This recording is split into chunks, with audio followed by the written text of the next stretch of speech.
My name is Joey Burdziuk, and my husband and I have been coming here for 9.5 years. I will say that my thoughts started changing over when I was about 13, grade 8 or something, and it was funny because it actually happened in a church. I grew up in a Catholic school, went to Catholic school till I was in grade 9, and you have religions class. So at the time I was going to this one school where the oldest church in St. Albert was very nearby. And as part of one of our curriculum classes, we went over there and we kind of had like a service, not really a service, but kind of a walkthrough, a history class, kind of an overview of everything in that church. And we were kind of, I don't want to say a meditation, but that's kind of what it felt like, kind of a very personal prayer. And so everybody was to like close their eyes and just kind of like think of, connecting with Jesus, like on a personal level, like if you were to meet Jesus, what would he look like? What would he say to you? And I felt at that moment, that time, that something really connected with me and really, really touched my heart. And I really remember that memory of that's when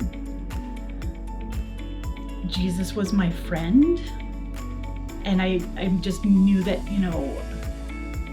that I could just talk to him in my head, and it was just like a personal conversation, that he was my friend, that I could just be like, hey, what's going on? I'm thinking about this. What do you think about that? I don't know what you're going for here, but I'm going to trust that this is what I'm supposed to be doing. And from then on, I just felt like I had that personal connection. So the reason that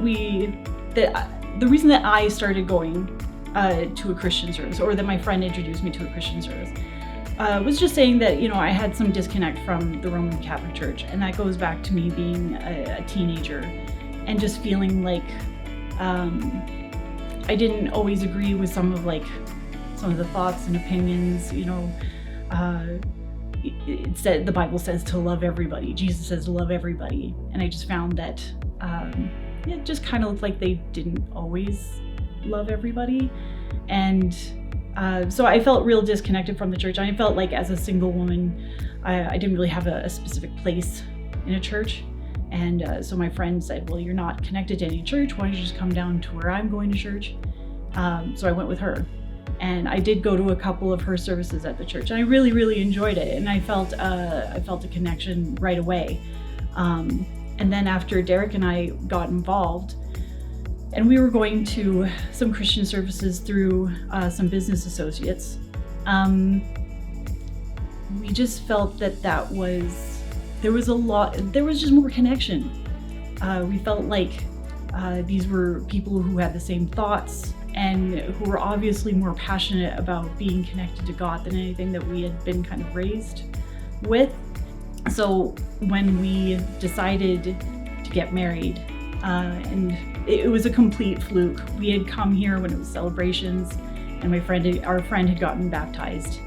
And coming here, we just thought that this looked like a really nice place. And then when we actually came to Case, there was a potluck, and we were invited to sit down at the potluck. And we met people, and we met Ray and Sandy right off the bat during one of the services, and during the first service. And they invited us to stay, and we had coffee with them, and just right away we felt connected with people. And you shake hands during a Roman Catholic ceremony, but you don't make friends with those people. Very, very rarely, I would say. And here we just felt that we had found people we could be friends with. And find community, which is what I had always been looking for in my religious life, my search. On my arm, I have a tattoo of all my blessings, and one of the things says "Wandering in Hope." And my whole life has been, in looking back, my whole life has been a God thing. Just as being led, not always questioning where I was going, but just wandering in hope that this is the right direction and that he's going to tell me somehow if I'm going somewhere where that I shouldn't be, and that he'll make it very obvious for me if I'm going in the wrong direction. And that hasn't steered me wrong. I've always felt that God and Jesus have looked after me. And when we really needed the help, he was there.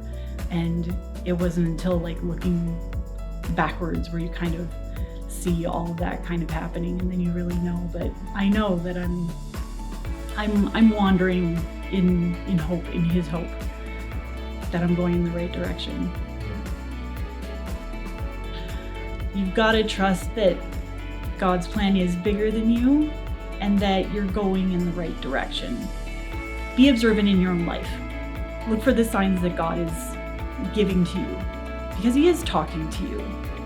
There are little things that are happening in your life that maybe you don't see right away, but if you're observant, if you're an active participant in your own life, and not to the detriment of like others or anything, but if you're observant, you will see where you're supposed to go, even if you don't know where that is. Trust that you are part of the bigger picture.